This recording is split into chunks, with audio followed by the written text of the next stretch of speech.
सर्वानुमते यानी कि सर्वसम्मति से देवेंद्र फडणवीस जी को पार्टी के नेता के रूप में घोषणा करता हूं। तुम आगे बढ़ो, हम तुम्हारे साथ हैं। महाराष्ट्र विधानसभा चुनाव नतीजे के बाद मुख्यमंत्री पद को लेकर लंबे समय से बरकरार सस्पेंस अब खत्म हो चुका है, क्योंकि बीजेपी की विधायक दल की बैठक में देवेंद्र फडणवीस को सर्वसम्मति से नेता चुन लिया गया है। इसके साथ ही ये तय हो गया है कि देवेंद्र फडणवीस ही महाराष्ट्र की महायुति सरकार के अगले सीएम होंगे, जो कि कल 5 दिसंबर को मुंबई के आजाद मैदान में सीएम पद की शपथ लेंगे। लेकिन सवाल अब भी यही है कि आखिरकार इलेक्शन रिजल्ट के बाद गठबंधन को सीएम चुनने में 10 दिनों का समय क्यों लगा? क्या महायुति शिंदे को मनाने में लगी हुई थी और फिर शिंदे शीर्ष नेताओं से अपनी शर्तें मनवाने में रहे थे?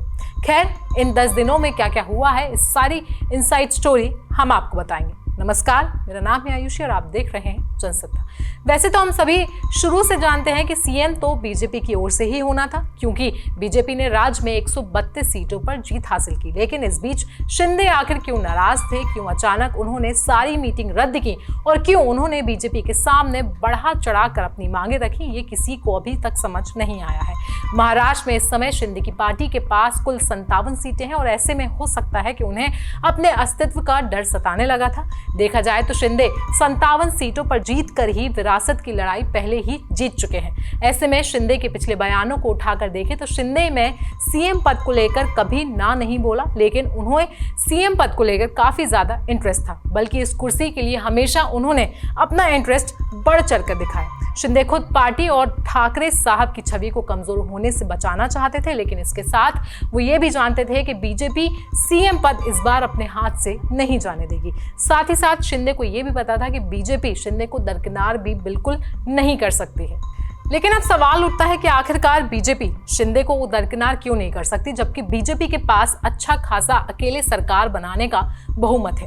देखा जाए तो एकनाथ शिंदे एक मराठा नेता है और बीजेपी कभी भी नहीं चाहेगी कि 13 करोड़ की आबादी वाले राज्य की 28% आबादी को वो नाराज करे।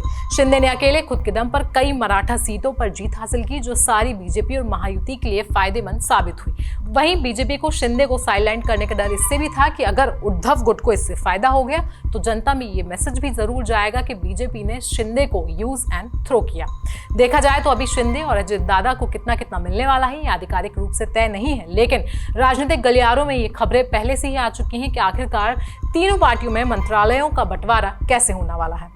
महाराष्ट्र के गृह मंत्रालय को बीजेपी अपने पास रखेगी, स्पीकर पद बीजेपी को मिल सकता है, बल्कि बीजेपी के पास करीब करीब 21 से 22 मंत्रालय हो सकते हैं। एकनाथ शिंदे की शिवसेना के पास 11 से 12 मंत्री होंगे, जबकि एनसीपी अजित पवार की ओर से 10 मंत्री होंगे। हालांकि शिंदे ने 16 मंत्रालयों की मांग की है, साथ साथ इसमें गृह मंत्रालय भी शामिल है। तो शिंदे को आखिर में क्या मिलने वाला है, क्या नहीं मिलने वाला है, ये बात कल तक लगभग साफ हो जाएगी। तब तक हमारी पैनी नजर इस पूरे मुद्दे पर है। आप इस पूरे मुद्दे पर क्या राय रखते हैं, हमें कमेंट सेक्शन में जरूर बताएं। बाकी देश दुनिया की खबरों के लिए बने रहें जनसत्ता के साथ।